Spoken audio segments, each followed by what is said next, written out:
Bonjour, alors aujourd'hui, on s'initie à l'application Google Classroom que vous avez téléchargée. Alors, cliquez sur votre application et comme vous voyez ici, mon élève Dina Bélanger, elle est inscrite. Alors, première chose que vous aurez à faire en ouvrant l'application, c'est d'inscrire votre adresse courriel de l'école. Alors, votre prénom sans accent, sans cédille, avec les traits d'union s'il y en a, point votre nom de famille, toujours sans accent, sans cédille, avec des traits d'union dans le cas des noms composés, à commercial.jm.qc.com.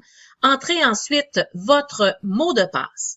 Vous devriez atterrir sur une page d'accueil comme ça et votre rôle, vous, dans l'établissement, il suffit de le cocher, vous êtes un étudiant. Alors, on clique et dans le bas à droite, vous avez le petit bouton suivant. On clique dessus. Alors, ça charge votre compte et là, on vous demande de saisir un code pour participer au cours. Chacun de vos enseignants va vous faire vous inscrire sur un cours qui est associé à sa matière. Aujourd'hui, ce n'est qu'une démonstration. Vous n'avez pas besoin de vous inscrire. Alors, en classe, avec chacun de vos enseignants, vous vous inscrirez au moment opportun dans les prochains jours. Alors, regardez seulement la démonstration et vous pourrez la revoir au besoin à la maison si vous avez des difficultés avec Google Classroom. Alors, moi, Dina Bélanger, je vais m'inscrire à un cours. Alors, votre enseignant va vous donner un code de cours. Alors, le code que j'ai à saisir aujourd'hui pour m'inscrire à un cours est le suivant. Et je clique sur « Terminer » quand c'est fait. Et voilà. Je suis inscrite au cours de sciences du profil Sciences Sport puisque Dina Bélanger est une élève du cours du profil Sciences Sport. Alors, c'est très simple comme plateforme. C'est une plateforme qui va vous permettre de communiquer avec votre enseignant. Votre enseignant va pouvoir vous déposer des documents à consulter, à télécharger, à compléter. Il peut même vous donner des devoirs à faire et que vous allez compléter directement dans l'application Classroom.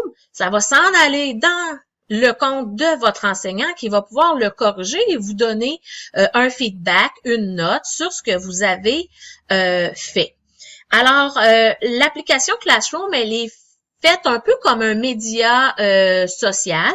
Donc, il y a toujours ce qu'on appelle ici la page d'accueil.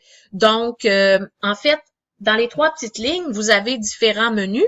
Alors, si vous allez à Accueil, dans la page d'accueil, vous allez voir tous vos cours auxquels vous êtes inscrits et vous allez voir si vous avez des devoirs à faire. Ça va être inscrit aussi, comme par exemple ici, au cours de sciences de Madame Stéphanie, il y a un devoir sur la masse et le poids. Toujours dans les trois petites lignes, vous avez le menu devoirs.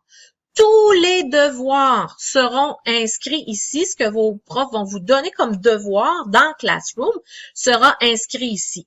Il y a la catégorie à faire et quand vous allez les avoir faits, il y a la catégorie terminée. Donc, comme ça vous permet de savoir, et ils sont en ordre chronologique, donc le premier à terminer dans le haut, le dernier à faire dans le bas, de suivre vos devoirs. Vous allez avoir aussi tous vos cours qui vont être là. Alors, moi, je vais aller au cours de Madame Stéphanie et dans le cours de Madame Stéphanie, voyez-vous, si je glisse comme ça, Madame Stéphanie a préparé plusieurs annonces. Alors, il y a deux types de messages que Madame Stéphanie peut vous mettre, ou n'importe quel de vos enseignants. Il y a des annonces, comme celle-là ici, complètement dans le bas. Alors, elle vous souhaite la bienvenue. Il y a aussi d'autres annonces avec lesquelles il y aura des pièces jointes. Alors, les pièces jointes vont pouvoir vous servir dans d'autres applications et pour différents projets. Et il y a aussi, voyez-vous ici, c'est écrit « Photos de matériel de laboratoire ». Alors, c'est un petit travail que vous allez avoir à faire avec Madame Stéphanie en classe. Vous avez aussi un autre travail, un autre devoir à faire. On vous donne toujours la date de remise, des instructions et une pièce jointe ici dans ce cas-là. On regardera un petit peu plus tard qu'est-ce que vous avez à faire à ce niveau-là. Alors, moi, première chose que je voudrais faire, je voudrais aller ici sur l'annonce.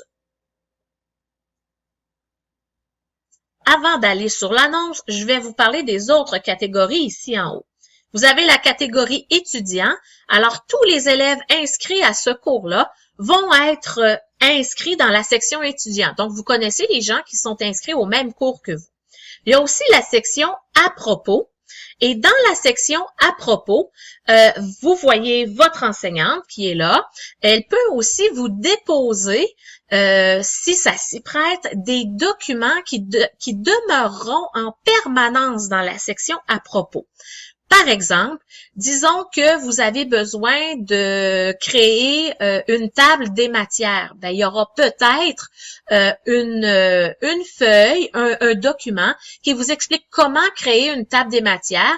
Et pour pas que vous oubliez, ce document-là pourra rester en permanence dans le menu à propos. Ce qui nous intéresse aujourd'hui, c'est le flux. Alors, donc, toutes les annonces qui sont placées en ordre chronologique. Donc, les plus récentes en haut, les plus anciennes en bas. Moi, je voudrais venir à l'annonce ici qui s'appelle, qui dit « Voici le document de notes de cours pour notre première activité en classe. Nous allons le télécharger dans l'application Notability ensemble. » Alors, qu'est-ce que je fais avec ça? On voit qu'il y a une pièce jointe. Alors, si je clique sur l'annonce, ça m'amène à voir la pièce jointe qui est là et je peux la télécharger dans mon iPad, cette pièce jointe-là. Je vais cliquer dessus et ça va m'amener dans une autre application qui s'appelle Google Drive. Google Drive, c'est un espace de stockage pour tous vos documents dans l'espace nuage du web. Alors, voyez-vous, le premier document que vous allez travailler avec Stéphanie, c'est sur la science. Alors, ce que je vais faire, je vais cliquer sur le petit i en haut à droite, ici, et je vais déplacer ce document-là pour le classer dans mon Google Drive. Je clique sur « Déplacer » et voyez-vous, je suis dans mon Drive. Alors, je le déplace ici et quand c'est fait, ça devrait être beau. Je peux quitter mon document, puis tout à l'heure, on se servira de ce document-là dans Notability. Alors, je peux quitter. Ah, je le vois ici dans mon Google Drive. Juste ici, mon document que je viens de télécharger, il est là. Je vais pouvoir le retrouver tout à l'heure. Alors, je reviens à mon application Google Classroom. Alors ça, c'est réglé. Ensuite de ça, qu'est-ce que Stéphanie nous a laissé? Alors, on a des photos de matériel de laboratoire à prendre. Alors, ça, c'est un devoir parce que, voyez-vous, il y a une date de remise. Alors, je vais cliquer sur le devoir et dans la section devoir, il y a toujours deux pages. Alors, la première page qui s'ouvre en premier par défaut, c'est la page d'instruction. Alors, dans la page d'instruction, votre enseignant va toujours vous dire qu'est-ce qu'il y a à faire. Dans ce cas-ci, alors, vous aurez pris des photos de matériel de laboratoire et vous allez devoir en envoyer une à Stéphanie. Ce sera votre devoir. Pour compléter votre devoir, parce que dans la page d'instruction, vous ne pouvez pas compléter votre devoir, vous allez devoir venir à la page qui s'appelle « Votre devoir ». Alors, qu'est-ce que vous pouvez faire dans la page « Votre devoir ». Ça va arriver des fois que vous avez une vidéo à regarder, puis ça s'arrête là, ou vous avez une page web à aller consulter. À ce moment-là, vous pourrez utiliser le bouton bleu là, qui est en évidence en plein centre de l'écran de la page « Votre devoir » qui dit « Marqué comme terminé ». Quand vous cliquez là-dessus, le petit cercle va devenir vert avec un crochet pour dire que vous avez fait votre devoir et votre enseignant va avoir une notification comme de quoi vous avez fait votre devoir. Ici, le but, c'était d'ajouter une photo que vous avez prise. Alors, vous allez cliquer, voyez-vous, il y a un petit plus qui dit « Ajouter ou créer des pièces jointes ». On clique dessus et on pourrait aller choisir une photo puisque vous les avez déjà fait. On clique. Ça vous amène dans votre pellicule. Alors, on pourrait en choisir une. Disons qu'aujourd'hui, je choisis celle-ci. Ça transfère le fichier, ça l'écrit bien en bas de votre écran. Et quand le fichier va avoir terminé son transfert, et voilà, vous le voyez, ça nomme le devoir, donc photo de matériel de laboratoire, ça vous donne la date et l'heure à laquelle vous l'envoyez. Quand vous êtes prêt, vous cliquez maintenant, voyez-vous, le bouton a changé de nom, le grand bouton bleu, il s'appelle plus marqué comme terminé, il s'appelle remettre. On clique sur remettre. Alors, ça vous demande de confirmer si on envoie une pièce jointe, on fait remettre, et voilà, c'est fait. Alors, Stéphanie va recevoir votre devoir et elle va pouvoir le corriger. Vous avez toujours la possibilité d'annuler la remise d'un devoir tant que vous n'êtes pas à la date de remise. Donc, vous auriez à cliquer à ce moment-là sur le bouton « Annuler la remise » pour dire « Ah, j'ai pas pris la bonne photo, j'ai pas envoyé la bonne chose. » C'est possible de le faire. On annule la remise et on recommence. Mais faites attention, passez pas votre temps à annuler des remises, c'est pas avantageux pour vous. Alors, voilà en ce qui concerne votre devoir. Donc, si je reviens en arrière dans ma page, voyez-vous, le devoir de photo de matériel de laboratoire, il est fait. Alors, c'est indiqué fait. Donc, j'ai pu à le faire. Et si je reviens, vous vous rappelez, tantôt, je vous ai dit la page de devoir ici. Alors, si je reviens là, dans mes devoirs terminés, je vois que j'ai fait la photo de matériel de laboratoire et il me reste toujours à faire la masse et le poids. Donc, si je reviens à mon cours,